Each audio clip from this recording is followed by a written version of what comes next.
Je suis peut-être un passionné de films, mais n'empêche qu'il y a 5 jours, j'avais jamais vu Blade Runner, le premier. Jamais. Quand j'ai vu que le deuxième allait sortir au cinéma, je me suis dit, il faut peut-être que je rattrape le coup. Même si j'avais bossé en cours, mais j'avais pas vraiment accroché à l'univers. Et donc, je me suis posé devant, et j'ai compris pourquoi beaucoup de gens l'aimaient. Que ce soit par les thèmes qu'il a abordés, que ce soit par la photographie, la réalisation.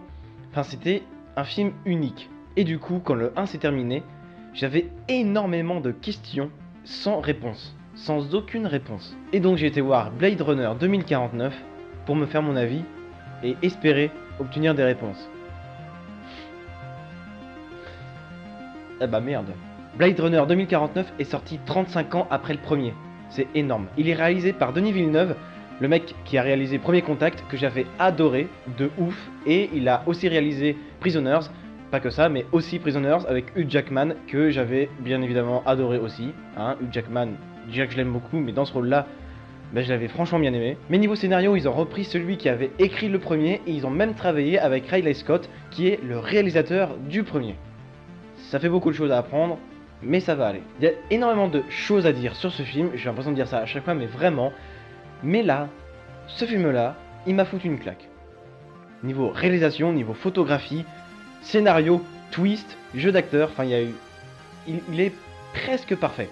Je dirais pas parfait, mais franchement, c'est un chef-d'œuvre. Niveau décor, niveau visuel, on est vraiment ébloui de A à Z. J'ai vraiment l'impression de me retrouver dans Interstellar ou même dans Premier Contact, et ça tombe bien parce que c'est le même réalisateur, et ça se voit. Il y a des plans, ça se voit.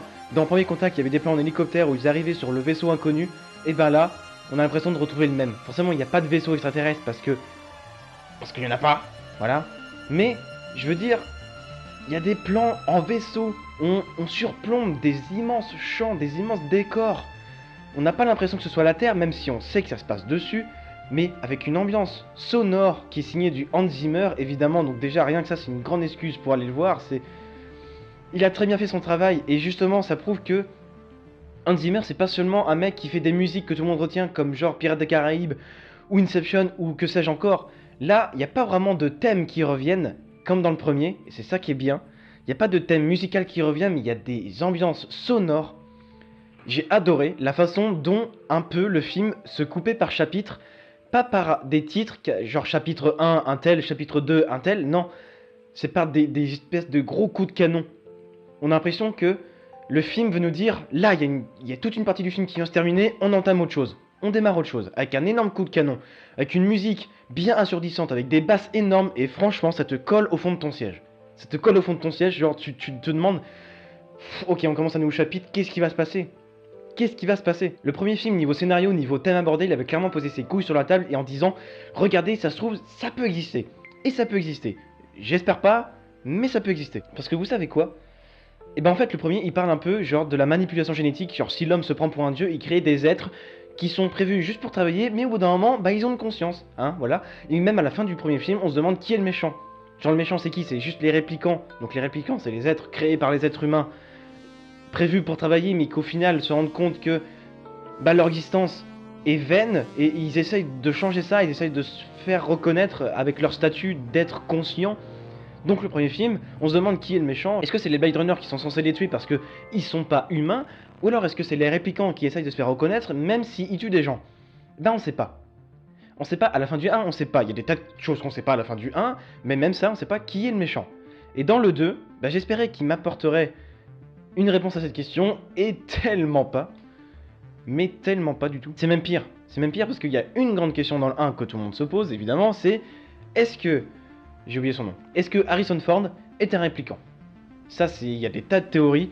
Il y en a qui disent oui, il y en a qui disent non. Dans le 2, j'espérais avoir une réponse. Pour moi, je l'ai eu. Mais ils l'ont pas dit clairement, donc on saura jamais. Et c'est ce genre de choses qui fait qu'un film est bon. Ne pas répondre à toutes les questions, laisser une part de mystère, et ça joue tellement. Vous parlez du scénario sans vous spoiler.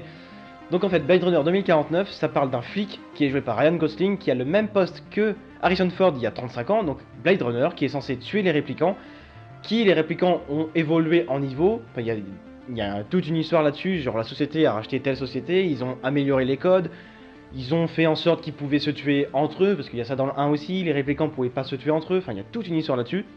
Et en fait, Ryan Gosling va faire une découverte que je peux pas vous dire, on va appeler ça le miracle, qu'on apprend même peut-être qu'au bout d'1 heure de film, parce que le film dure 3 heures, hein, on apprend au bout d'1 heure de film qu'il y a eu un miracle, et ce miracle-là, si tout le monde le sait, bah ça va faire beaucoup de mal. De bien et de mal. Je peux vraiment pas vous en dire plus, mais allez voir ce film. C'est une dinguerie. Les couleurs, la photographie de ce film, elle est magnifique. Elle est vraiment magnifique. Il n'y a pas de vert. Il y a beaucoup de couleurs dans ce film-là. Énormément de couleurs. Il y a tout un travail là-dessus, ça peut pas le nier, comme dans le 1 de toute façon. Presque tout le film se passe dans une ville, mais il y a des tas de lumière et des publicités immenses dans cette ville, des immenses en holographique, même des intelligences artificielles, des pubs qui interagissent avec les passants. Et c'est super bien fait. Dans le 1, ça m'avait déjà bluffé. Il y a eu un travail sur les couleurs qui m'a assez impressionné. Et en fait, je me suis rendu compte que genre le bleu, le violet, c'était pour la ville, pour les publicités. Le bleu se reflétait souvent dans des flaques d'eau par terre, c'était souvent ce genre de choses. Le orange, il était souvent là pour le désert, la poussière. Vraiment, en dehors de la ville, il y avait des nuances de gris pour le décor autre, genre les champs, les montagnes. Mais il y a une couleur qu'il y avait jamais dans le film, que j'ai jamais vue, c'est le vert. Il n'y en avait pas, tout simplement. Alors pourquoi il n'y en avait pas? Et là, c'est une très bonne question. Bah parce qu'en fait, c'est futuriste. Et les humains, ils ont fait d'autres colonies sur d'autres planètes, ça on le verra pas, mais on le sait, ils le disent à plusieurs reprises. Mais genre, la planète est foutue. Il n'y a plus une seule végétation. Il y a une fleur, une seule dans le film, qu'on voit assez rapidement, et c'est tout. Il n'y a pas de verdure, il n'y a rien du tout. Et ça aussi, c'est un travail, c'est pareil. Ils mettent pas de vert dans la ville parce que ça, le vert est synonyme de verdure. Et là, ils en ont pas mis, pas parce qu'il n'y en a pas. Mais c'est ce genre de détail qui fait qu'un film est bien réalisé. Le jeu d'acteur, il est génial. J'avais jamais vu Harrison Ford jouer comme ça, et je l'avais jamais vu dans une scène comme ça, et ça m'a vraiment touché. Et dans ce film, en fait, Harrison Ford, son personnage, c'est pas un mec qui est là pour casser des clavicules. Dès le début, dès qu'on le voit, on le sait que ce sera pour une séquence émotion, en fait. On le sait, Ryan Gosling va le rejoindre, et on le sait que ce sera pour de l'émotion, ce sera pas pour du combat. Pour de l'émotion. L'histoire qui est liée à ce personnage, c'est pas une histoire d'action, c'est une histoire d'amour, et c'est beau. Et j'avais jamais vu Harrison Ford comme ça, et franchement, c'est génial. Ryan Gosling, depuis La La Land, bah, je suis amoureux de lui, donc bah, je l'adore. Et Jared Leto, que je connais pas trop, je l'avoue, mais dans ce rôle-là, il m'a impressionné, et j'ai même appris que dans son rôle, il est aveugle, c'est pas du spoil, il est aveugle, et il s'est rendu volontairement aveugle, temporairement, enfin voilà, il n'est pas devenu aveugle à vie, mais genre, il avait un assistant pendant tout le long du tournage pour vraiment rentrer dans son rôle, et il le joue à la perfection. Ce mec est talentueux de ouf. Et j'espère le revoir bientôt au cinéma parce que, ouais, Jared Leto, c'est un très bon acteur. Bref, faut vraiment que je conclue parce que sinon ça va durer trop longtemps. Ce film est très bien, il est très bien réalisé, les couleurs, tout est très beau, tout est très beau. C'est pas mon film préféré, mais j'ai peu de trucs à lui reprocher.